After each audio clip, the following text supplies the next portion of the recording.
कहानी की शुरुआत में एमी बाइक ड्राइव करते हुए अपने ऑफिस जाती है। ऑफिस पहुंचते ही उसकी बॉस मोनिका उसे ढेर सारा काम दे देती है। शाम होते ही उसकी बॉस एमी को अपने साथ डिनर पर चलने को कहती है, पर काम ज़्यादा होने की वजह से एमी मोनिका के साथ जाने से मना कर देती है। इसीलिए मोनिका एक और एम्प्लॉय टोनी के साथ डिनर पर चली जाती है। इधर एमी तैयार किया हुआ प्रोजेक्ट उसके बॉस के टेबल पर रखकर घर जाने के लिए निकल जाती है। जब एमी अपने बाइक के पास पहुंचती है तब वो अपने बॉस को टोनी के साथ मजे करते हुए देखकर बिल्कुल हैरान हो जाती है कि उसकी बॉस अपने ही एम्प्लॉय के साथ ऐसा कैसे कर सकती है। खैर, उन दोनों को ऐसा करते देख एमी भी गर्म हो जाती है और वो घर आकर अपनी तितली को शांत करती है। अगले दिन एमी फिर से अपने ऑफिस जाती है और ऊपर जाने के लिए वो लिफ्ट में चढ़ती है। जहाँ काफ़ी सारे लोग थे, धीरे धीरे करके सभी अपने अपने फ्लोर पर उतर जाते हैं। तब एमी को लिफ्ट में एक यंग और हैंडसम आदमी दिखाई देता है, जिसे देखकर एमी काफ़ी इम्प्रेस होती है। तभी अचानक लाइट चली जाने की वजह से लिफ्ट रुक जाती है, इसलिए दोनों एक दूसरे से बातें करने लगते हैं। वो लड़का एमी से पूछता है, क्या तुम ठीक हो? एमी कहती है कि मुझे लिफ्ट में ज़्यादा देर रहने की आदत नहीं है। एमी काफ़ी डरने लगती है, तो वो लड़का एमी के पास आकर उसे गले लगाता है और उसे एक प्यार भरा किस भी करता है, जिससे दोनों को काफ़ी अच्छा फील होता है। तभी लिफ्ट चलने ये देख अमी हैरान हो जाती है।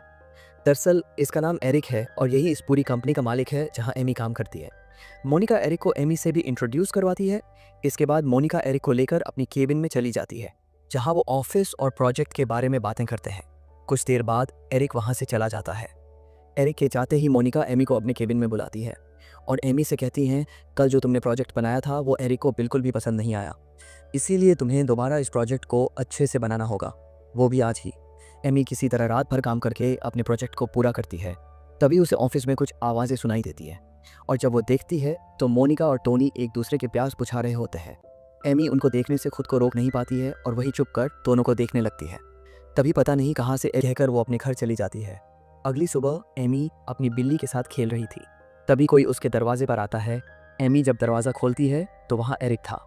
एरिक आज भी उसे अपने साथ डिनर पर चलने के लिए कहता है, पर एमी उससे बार बार मना करती है, जिससे एरिक गुस्सा होकर वहाँ है और उसे कहती है, मुझे तैयार होने में 1 घंटा लगेगा, तुम बाहर मेरा वेट करो। एरिक अपनी कार के पास जाकर एमी का वेट करने लगता है। इधर एमी कंफ्यूज थी कि वो किस तरह से तैयार होकर उसके साथ जाएं, इसलिए वो तरह तरह के मेकअप और हेयर स्टाइल करने लगती है। एमी जब देर बाद दोनों रेस्टोरेंट पहुंच जाते हैं, जहाँ हर एक कपल एक दूसरे के साथ लगे हुए हैं। इसके बाद दोनों साथ में डिनर करने लगते हैं। एरिक ने जो खाना ऑर्डर किया था वो एमी को काफ़ी अच्छा लगता है। डिनर के दौरान एरिक एमी के करीब आ जाता है और वो एमी को यहाँ हुआ टच करते हुए गर्म करने लगता है। जब वो पूरी तरह तैयार हो जाती है तब एरिक उसे 2 लड़कियों को दिखाता है जो एक दूसरे के साथ मज़े कर रही थी। एरिक उससे कहता है, चलो हम भी उनके साथ शामिल होकर मज़े करते हैं, पर एमी को ये सब काफ़ी अजीब लगता है और वो वहाँ से सीधे अपने घर आ जाती है। अगले दिन एरिक एमी को मनाने के लिए फिर से उसके घर आता है और वो एमी को तैयार होकर उसके साथ चलने को कहता है, पर एमी उसे मना करने की सोच रही होती है और वो जल्दी से तैयार होकर एरिक की कार चलाने लगती है। फिर वो दोनों दिन भर एक दूसरे के साथ ही रहते हैं और काफ़ी बातें करते हैं। रात को एरिक उससे अपने घर लेकर जाता है। एमी उसके शानदार घर को देखकर काफ़ी खुश होती है। तो तुम मेरे साथ खेलना चाहोगी? मैं जो कहूँगा वो करोगी? इस बार एमी उसे हाँ कर देती है। इसके बाद फाइनली दोनों एक हो जाते हैं, जिसकी वीडियो एरिक ने चुपके से बना ली थी। फिर एरिक एमी को उस वीडियो को दिखाता है। तभी एमी नोटिस करती है एरिक पर काफ़ी ज़्यादा गुस्सा करती हैं और कहती है, तुमने मेरी मर्जी की बिना ऐसा क्यों किया? तुम सिर्फ एक अमीर बाप की बिगड़ी हुई औलाद हो, जिसने आज तक कुछ भी हासिल नहीं किया, बस अपने बाप के पैसों पर ऐश कर रहे हो। मुझे तुम्हारे साथ ये सब करना ही नहीं चाहिए था। इतना कहकर एमी वहाँ से चली जाती है। अगले दिन एरिक मोनिका के केबिन में आकर उससे कुछ बातें करता है। फिर मोनिका एमी को अपने केबिन में बुलाती है। मोनिका एमी से कहती है, तुमने जो प्रोजेक्ट लिखा था उसी के सिलसिले में तुम्हें एरिक के साथ मॉस्को जाना होगा। पर एमी एरिक से अभी भी नाराज़ थी, इसलिए वो उसके साथ जाने से साफ मना कर देती है। एमी जब अपने घर आती है तब वह देखती है कि उसकी बिल्ली काफ़ी बीमार है। एमी उसे डॉक्टर के पास लेकर जाती है, पर डॉक्टर भी उसे नहीं बचा पाता और वो अपनी बिल्ली की याद में काफ़ी दुखी होती है। तभी उसके घर एरिक आता है, जो उसे मनाने के लिए आया था। एरिक को अपने पास देखकर एमी उसके सीने से लगकर रोने लगती है। एरिक रात भर एमी के साथ ही रहता है। अगली सुबह एरिक उसके लिए नाश्ता बनाकर लाता है। ये देखकर एमी उसके साथ मॉस्को जाने के लिए तैयार हो जाती है, लेकिन जाने से पहले एमी कुछ शर्तें रखती है। एमी कहती है, मैं वहाँ तुम्हारे साथ कुछ भी नहीं करूँगी, तो एरिक भी उसकी शर्त मान लेता है और दोनों मॉस्को के लिए निकल जाते हैं, जहाँ एमी अपने शानदार रूम को देखकर काफ़ी खुश होती है। सुबह एमी मीटिंग में जाने के लिए तैयार होकर होटल से बाहर आती है। जहाँ एमी एरिक को उसकी सेक्रेटरी अमांडा के साथ देखकर थोड़ी जलन फील करती है। फिर तीनों एक साथ मीटिंग में चले जाते हैं। मीटिंग के दौरान एरिक एमी को मैसेज करता है, पर एमी उसके मैसेज का कोई रिप्लाई नहीं देती है, जिससे एरिक अपनी कंपनी के बोर्ड मेंबर्स को बाहर जाने के लिए कहता है। अच्छा तो होता कि मैं ऑफिस में रुक जाती, कम से कम मुझे तुम दोनों को साथ में देखना तो नहीं पड़ता।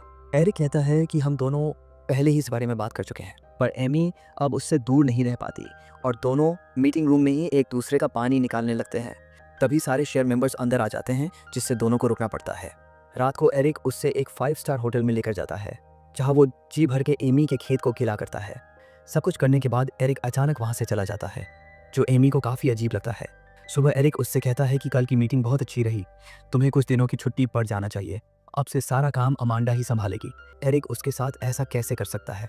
इस बात से एमी काफ़ी दुखी हो जाती है और वो वहाँ से सीधे अपने डेट के पास आकर रोने लगती है। पर वहाँ सभी से मिलने के बाद एमी अपनी दर्द को भूल जाती है और काफ़ी मस्ती करती है। रात को पार्टी के दौरान एमी की नज़र एक लड़के पर पड़ती है, जहाँ एमी उसी के साथ मज़े कर लेती है। सुबह एमी राइड से जब अपने घर लौटती है, तब एरिक उसे खोजता हुआ एमी के घर पहुँच जाता है। एमी कहती है कि तुम यहाँ क्यों आए हो, जिस पर एरिक कहता है कि मुझे तुम्हारी याद आ रही थी। पर एमी उससे काफ़ी रूडली बिहेव करती है और कहती है, तुम्हें क्या लगता है ये सुनने के बाद मैं तुम्हें माफ़ कर दूंगी? नहीं, और अब मैं तुम्हें चाहने लगा हूँ। ये सब सुनने के बाद एमी फाइनली उसे माफ़ कर देती है। फिर अपने डेट से मिलवाने के बाद एरिक को एमी अपने शहर घुमाने लगती है। दोनों जब बैठकर बातें कर रहे थे, तभी एमी के पास वही लड़का आता है जिसके साथ एमी ने रात को अपनी खेत को किला की थी। वो एरिक से कहता है कि मुझे अकेले में एमी के साथ कुछ बातें करनी है। एरिक के जाते ही वो एमी अच्छे दोस्त हैं और कुछ भी नहीं। इतना कहकर एमी वहाँ से चली जाती है। फिर एरिक उसे अपने दोस्तों से मिलवाने ले जाता है, जहाँ हमें पता चलता है कि अब उसके साथ था। इसके बाद चारों मिलकर आपस में बातें करने लगते हैं। शाम को वे एक पार्टी में जाते हैं, जहाँ एरिक अपने फ्रेंड के साथ एमी को एक कमरे में ले जाकर दोनों एमी का पानी निकालने लगते हैं। सुबह एमी की नींद घर पर खुलती है। दरअसल रात को वो इतने नशे में थी कि उसे याद भी नहीं कि कल रात उसके साथ क्या क्या हुआ है। वो उठते ही एरिक को ढूंढती है, पर एरिक कहीं भी नजर नहीं आता। एमी टेनिस से पूछती है तो वो बताती है कि एरिक तो सुबह ही जा चुका है। एमी उसे फ़ोन करती है, पर वो कॉल नहीं उठाता, जिससे एमी को बहुत गुस्सा आता है और एक बार फिर से एरिक ने एमी का दिल तोड़ दिया था। एमी किसी तरह खुद को संभाल कर अपने घर आती है और वो एरिक की याद में काफ़ी रोती है। इसीलिए वो अगले दिन अपना गुस्सा निकालने के लिए बॉक्सिंग करने जाती है। वहाँ उसकी मुलाकात निका से होती है और दोनों मिलकर बॉक्सिंग की प्रैक्टिस करने लगते हैं। फिर एमी अपने ऑफिस जाती है, जहाँ उसकी बॉस मोनिका बताती है कि मैंने तुम्हारा प्रमोशन कर दिया है और अब से तुम फाइनेंस डिपार्टमेंट का काम संभालोगी। इस चीज़ से एमी काफ़ी खुश होती है, क्योंकि उसे अब अपना पर्सनल केबिन भी मिल चुका था। अब एमी एरिक को पूरी तरह से भूलकर अपनी ज़िंदगी जीने लगती है। इसी तरह एक दिन जब एमी अपने ऑफिस जाती है, तब एरिक उसका पीछा करते हुए उसके केबिन तक आ जाता है और एमी न तो उसकी तरफ देखती है और ना ही उससे बात करती है। एरिक सबके सामने एमी से माफ़ी मांगता है और कहता है, उस दिन मुझसे गलती हो गई थी, मैं तुमसे प्यार करता हूँ। ये सुनकर एमी उसे अपने घर ले आने गया था। मैंने कभी सोचा भी नहीं था कि मुझे तुमसे प्यार हो जाएगा। मैं जो तुम्हारे लिए फ़ील कर रहा हूँ, वो मैंने आज तक किसी के लिए फ़ील नहीं किया। एमी, मैं तुम्हारे साथ रहना चाहता हूँ और तुम्हें अपनी गर्लफ्रेंड बनाना चाहता हूँ। लेकिन एमी उसे साफ मना कर देती है और कहती है कि मुझे तुम पर अब भरोसा नहीं रहा, क्योंकि तुमने मेरे साथ हर बार ऐसा ही किया है। पर एरिक उसे बार बार अपने प्यार का सबूत देता है और उसके सामने गिड़गिड़ाने लगता है, जिससे एमी अपने लिए उसके इस एफर्ट को देखकर एक और मौका देती है और फिर से दोनों एक दूसरे के करीब आ जाते हैं। इस बार एमी एरिक की आंखों पर पट्टी बांधकर अपनी बॉक्सिंग वाले फ्रेंड को बुलाकर एरिक का मूड बनाने लगती है और एमी पास ही बैठकर उनको देखते हुए धीरे धीरे गर्म होने लगती है। लेकिन एमी के मैदान में आने से पहले ही एरिक अपनी पट्टी हटा देता है और वो निका को अपने पास देकर एमी के ऊपर चिल्लाने लगता है और एरिक एक बार फिर एमी को छोड़कर वहाँ से चला जाता है। दरअसल निका एरिक की पिछली गर्लफ्रेंड थी और एरिक उसे प्यार से बेटा कहता था, पर कुछ दिनों से उनके बीच ब्रेकअप चल रहा था। पर अनजाने में बेटा को एमी ने एरिक से मिलवा दिया था।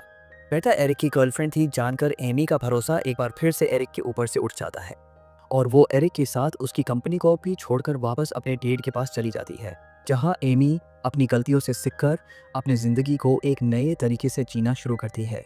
और इसी के साथ ये मूवी यहीं पर ख़त्म हो जाती है।